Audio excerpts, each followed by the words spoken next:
The town of Florence is the sixth oldest non-native settlement in the state of Arizona. But what was it before its founding?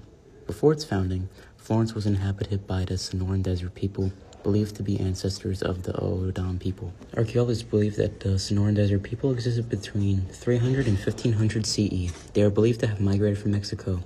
They are also believed to have lived in the Phoenix Basin along the Gila and Salt rivers. They hunted rabbits and quail and gathered shellfish from the canals, and they made pottery tools and wove cotton textiles. They are also responsible for a lot of canals we see as well, which are very well engineered. So with all this information, what happened to them then? Well, there are three main theories. The first being they migrated back to Mexico. Two, they became involved to what we know as the O'odham people. And three, they were killed off due to the drought that's happening. But there is still a lot we don't know about their culture. So me and Mario have decided to head to the Florence Historical Museum to find out more. We will interview some of the people there to get more insight. Hello, I'm Mario. This is Jonas Strickland. And we're here with Barbara Kelly. And we're at the Florence Historical Museum. We're here to ask some questions about our history from our town. The first question we have is about the Le'am people of Florence. The Hohokam or the Sonoran Desert people. That's what their preferred name now is, to be called that. They were prehistoric, as we would call that. So we don't really know what happened to them. We believe they were absorbed into the other tribes that had come after them. If you're familiar with the Casa Grande ruins in Coolidge, they built that structure. They were also farmers. They did a lot of agricultural work. And just north of us, we have the Gila River. And they dug a lot of ditches, canals, and irrigation ditches to bring that water into their land to produce crops. I have one more question about the founding of Florence. Okay, Florence was founded in 1866 by Levi Ruggles, who came to us after the Civil War. He was an Indian agent back then, and that was an Indian agent came to look over certain tribes to make sure everybody was at peace with each other, and he would report back to the government back in Washington. He saw how fertile our area was here in Florence, and it's because of the Gila River just north of us. He redug a lot of the irrigation ditches that the Hohokam people or the Sonoran Desert people had originally dug to bring that water into Florence. So we can thank Levi Ruggles for bringing that water into here and bringing us, as a major player for and making us helping us to become the county seat. Florence, Arizona. All right, Jonah, I know you have some questions too. I also have questions about I don't really know much more about that. Okay, thank you. And then my final question I have for you here today is, what do you know about the shooting that happened on Main Street in 1888? Well, that was between the sheriff and the deputy, both former at that point. It was between the sheriff, Peter Gabriel, and his deputy, Josephus Fye. When they were both in office, they were really good friends. Gabriel did recruit Fye because he was a really good fighter and a good lawman. He was able to fight with a gun in one hand and a knife in the other. And they were really good friends. But towards the end of Gabriel's term in office, he didn't want to run again. He wanted to go into mining. So Fye said, "Hey, would you mind, if I ran, and would you back me?" And Gabriel said that was great. He would do that. Well, several things happened, but the most notable one was that when Fye was in Casa Grande on the campaign trail, he was accused of beating up a man and almost killing him.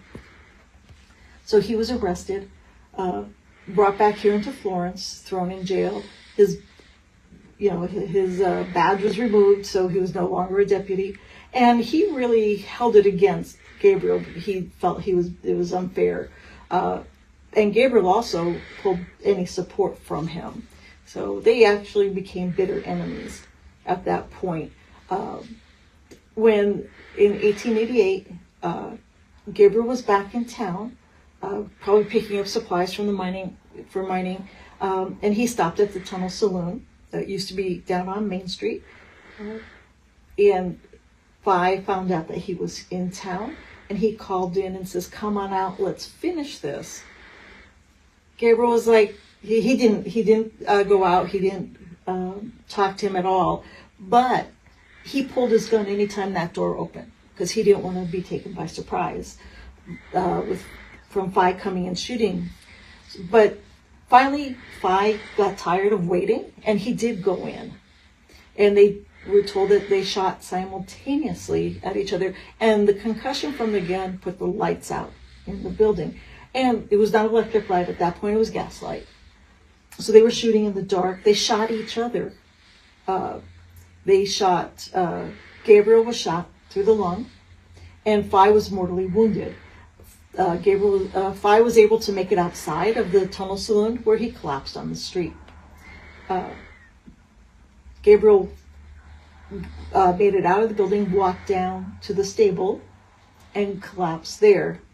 The doctor was called and went to Joe first because he was really pretty bad off. And as the doctor was working on him, an acquaintance came up to him and said, "Hey, Joe, are you pretty badly hurt?" And his response was to pull out his Bowie knife and slash the man to the bone. He was a little ornery there. He finally passed away from his injuries. And when the doctor went down to the stable to check on Gabriel, Gabriel said, "No, don't touch me. I don't want anything to do with you. You went to my enemy first. You were my doctor. You should have, tended to me." He waited to the following day for a doctor to come from the Sackatoon area. Doctor patched him up. He was still alive. Patched him up. And he lived. He lived even with that wound. He continued into mining. Eventually, he was exonerated of any wrongdoing. They did say it was self-defense, so there was no conviction there. They do say that about 8 years later, they found his body up at the Dripping Springs mining location, which is where he was mining. They don't really know what happened, but that's sort of ended his life. But he did continue into mining and lived at least another 8 years. Oh wow! He lived longer after his wound. Yep. Oh wow! Yeah. That's a crazy story. Yeah. Sounds like a movie. Thank you for sitting down doing this interview with us. And yeah, thank you. You're welcome. We really appreciate you for doing this interview with us. You're welcome. Thank you so much for asking. Thank you. All right. So with that insightful interview, we decided to do our own research on some of the questions we didn't have answers to, like more insight on Levi Ruggles' history and more. Plus, more insight on one of the criminals who was tried here, Pearl Hard. Its founding was in 1866. During the early 1800s, the region was under Mexican jurisdiction until the Gallatin Purchase of 1853, which placed all land south of the Gila River under the authority of the United States government. In 1866, Colonel Levi Ruggles, a war veteran from the Civil War, founded the town of Florence on the south bank of the Gila River. Ruggles recognized the agricultural potential and found an easy crossing of the Gila River. Ruggles bought the land and surveyed a town site which was laid out in 125 square foot lots. He had a daughter named Florence. However, it is commonly believed by historians that he named the town after Florence, Italy. In 1869, he built his first family home and established a general store. The ruins of his first house are currently located in Ruggles between Ruggles Street, Egg Courts, and Willow Streets. Pearl Hart was a stagecoach robber, and her trial was held in the town courthouse. Looking to raise money, Hart had an inadequate known as Joe Boots, worked in old mining claims but found no gold in the claim. The pair, they decided to rob a stagecoach that traveled between Globe and Florence, Arizona. The robbery occurred May 30th, 1899. Hart was armed with a .38 revolver, while Boots had a Colt .45. A pair stopped the coach and robbed it, taking $431, which is around $16K today. After returning $1 to each passenger, they galloped away on their horses. One of the coach drivers then alerted Sheriff Truman, where they were eventually caught. Hart was then held in jail, and where she escaped jail October 12th, since they did not have properly built facilities for women prisoners. But she was caught again shortly, and the two went to trial in the courthouse for robbing Stagecoach passengers. During the trial, Hart pleaded that she needed the money for her sick mother. The jurors ended up finding her not guilty, but that doesn't matter, since immediately following the acquittal, the pair was arrested for tampering with U.S. mail. Before 1915, high school classes were held in a building that later became the Light Apartments. The present high school was begun in August 1915 with the purchase of land for $1,000 from Christian and Fannie Walrich of Almosa, Colorado. In designing the new building, Mr. H.K. argued for a one-story mill style with a large auditorium. He stated that children in puberty get enough exercise without climbing stairs. Besides, in order to get to the school, most of them already walked or rode horseback to get here. Townspeople at the time argue against a art school, saying it was a waste of money. Like two, Mr. Pinkley won the argument. When high school was finished at a cost of $15,000, it consisted of the main building, a gymnasium, a swimming pool, and in 1915 there were 34 students. And in 1917, 5 students were first to graduate at high school in Pinal County. During the 1920s, the high school expanded, and a band was organized in 1923 with 10 pieces. By 1926, there was an orchestra and 2 glee clubs. The high school owned $700 worth of instruments. Growth continued in the 1930s despite the Depression. A new wooden gym replaced the old one, open-air one, in 1930. By 1935, enrollment reached 225. By 1938, organized sports included football, basketball, and baseball. In 1949, the So now that we've facility grew covered from 17 the teachers Blue Mist Hotel, just we are from the now going to 1812 cover in a special 1918. was one of the most In important 1976, it was a big year. and has The tax elementary and high school exemptions. united into So now Florence we're now Unified in a School few District people we who know work at the today. Ernest By 1987, historic site in student Florence. enrollment stayed around 300 and faculty at 20. Arizona State Prison Complex. Florence, also known as Florence State Prison, was a former facility operated by Arizona Department of Corrections. Located in Florence, Arizona, the complex originally included a unit in Pacheco, but that unit was closed and demolished in 2013. The Globe unit, now part of ASPC Phoenix, was another section of the complex. The central unit of ASPC Florence housed one of Arizona's 2 male death row cell blocks, and the state executioner chamber. FSP was Arizona's designated location for state executions since 1910, with Housing Unit 9, also known as Death House, being suited next to Housing Unit 8. Executions were carried out using lethal injections or the gas chamber, which had replaced hanging after a brush execution in 1930 of Eva Dugan. The prison, which opened in 2008, replaced the territorial prison in Yuma, which was originally constructed by inmates living in attendance. The designed FSP featured a Mission Revival architect style. The prison also contained a death chamber, and its convicts provided cheap labor to build infrastructure, including roads and bridges between Brisbane and Tombstone, as well as improvements to Douglas Highway. FSP had a capacity of 3,946 inmates across 6 housing units. They housed prisoners at security levels 2, 3, and 5. The Arizona Department of Corrections used a classified system to determine the appropriate custody and security level for each inmate, with 5 being the highest security risk. The Blue Mist in Florence, Arizona is a relic of mid-century highway travel, when motels lined America's highways, offering Waverly drivers a place to rest. Originally built in 1946 as the Desert Sunshine Lodge, it was partially financed by cowboy film star Gene Autry and later renamed by the real estate agent Joe Obeter in 1956. The motel's vibrant Windex blue code fade retro cinder block columns and retro roadside charm continue to attract visitors today. Its lobby is filled with retro postcards and sightseeing pamphlets scattered about it, just beyond handy to the rooms. The interior combines decades worth of design elements such as outdated pine cabinetry and brand new flat screen TV sets. Overlooking a razor wire surrounded guarded tower lined views, some of the rooms facing the Arizona State Penitentiary add to the haunted appearance of this motel. Even the rumors are out that room 22 is haunted, but nothing is said by the owners of the present day. The Blue Mist hotels turned uglier in 1984 when Robert Moorman, a prisoner on furlough from a local jail, brutally murdered and mutilated his adopted mother in one of its rooms. He was then executed in 2012, which cemented the motel's dark reputation. Despite this ghastly past, the Blue Mist remains a significant element of Florence history and was designed as an endangered historic property in 2012 by the Arizona Preservation Foundation. While more recently, banquet hotels have gained prominence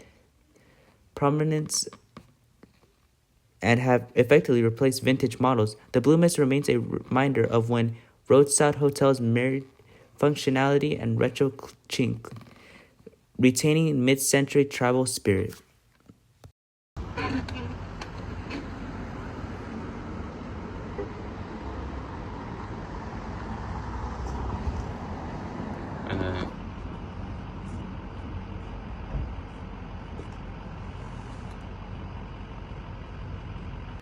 Hello, I'm Mario, and I'm here with... My name is Paul Felker, and I am the Executive Director at the Greater Florence Chamber of Commerce, and we also take care of the Ernest McFarland State Historical Park right here, along with its gift shop and its visitor center.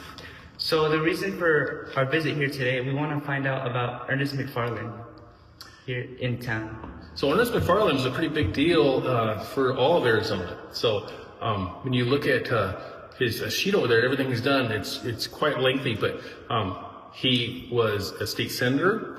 He also was the governor of the state, and he was also a chief justice for the Arizona Supreme Court. Well, I want to talk about his time in the Navy too. I heard that he was in the Navy at one point. So he was in the Navy, and so one of the things, he went to the Navy, and then after he got out, he decided to go into his family was like a farming business. So one of the big things that he did for the state was make sure there's enough water in Arizona. Obviously, that's kind of a problem, and he made sure that, and that was one of the things when he was in the Navy and in his various roles in the Senate and as governor, was making sure there's enough water in Arizona and not going to other states. So. Yeah. That's very important for this hot weather too. Yep. And then to touch base with him being on the Navy, once he became in the Senate, he was one of the main writers of the GI Bill, which is a very important bill that enables people that are in the armed forces to have tuition to go to college. So. Yeah, for college, so they can have college after war. Yep. So he was one of the main ones for that, and very important. And I think everyone's very proud, and there's a lot of people out there, thank goodness that he did that, so they were able to go to college, get an education. So yeah. And the last question I have about Ernest McFarland, do you know what time he came to Florence, Arizona? Like around? So he was born, I want to, right off the top of that, he was born in 1884, I believe, and he has been in this area his whole life. So his whole family, they were in the agriculture business and the ranching business. And, on a side point, he is being inducted into the Arizona Hall of Fame this year, the Agriculture and Ranching Hall of Fame. So, yeah, Ernest McFarland is kind of a big deal here in Arizona. Yeah. So, like I said before, he was probably, I think he was really the only one that served in all three things of government, between Senate, governor, and Supreme Court. So. That's a really big deal. Yes. All right. Thank you for doing this interview with me. You bet. Thank you. And I really love that people are interested to hear about the history of Ernest McFarland, because, I don't think Florence would be where it is right now without him. Yeah. And it's good that people are keeping his memory alive. So thank you very much. Yeah. Thank you. You bet.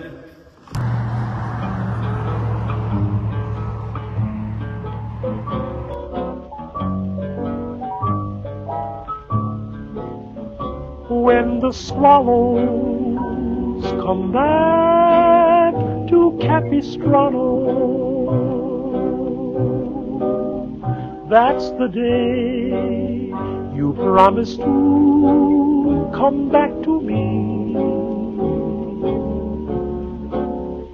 When you whispered farewell in Capistrano,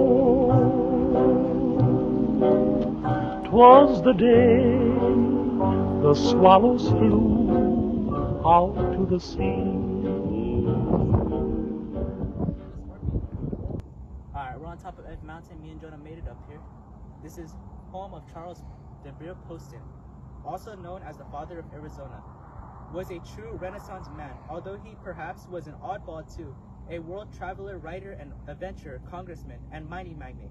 He played an important role in splitting Arizona away from the New Mexico territory, and was in initial delayed to the U.S. House of Representatives in 1864.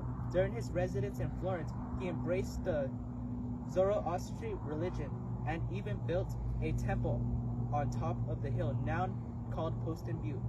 In a life of achievement and setbacks, he died almost penniless in Phoenix.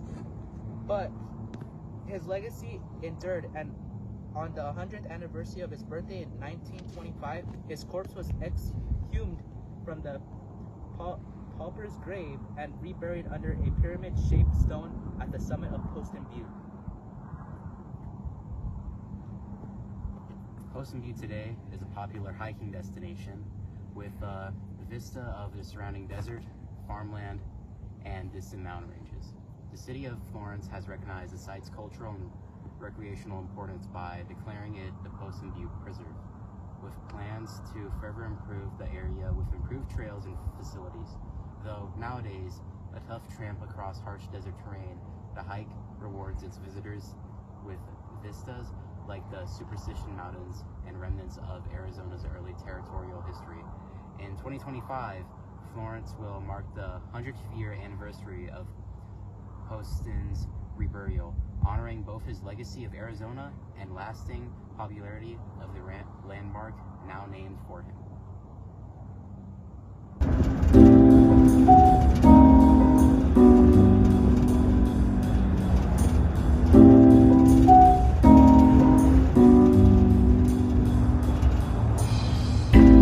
So, there we have it. That was our presentation on Florence's history. We covered the Sonoran Desert people, its founding in 1866, our founder, Levi Ruggles, a stagecoach robber named Pearl Hart, and one of the oldest buildings, the candy shop. We also went over the prison's history, Eva Dugan's hanging, the Blue Mist, and Poston Butte Mountain. Me and Jonah have only covered some of the more interesting pieces of history, and we highly encourage you to do your own research as well. We sure have covered a lot about Florence, but we would like to thank you kind people in the interviews who could provide us with further insight on specific events. Well, there we have it. Thank you very much for watching. See ya.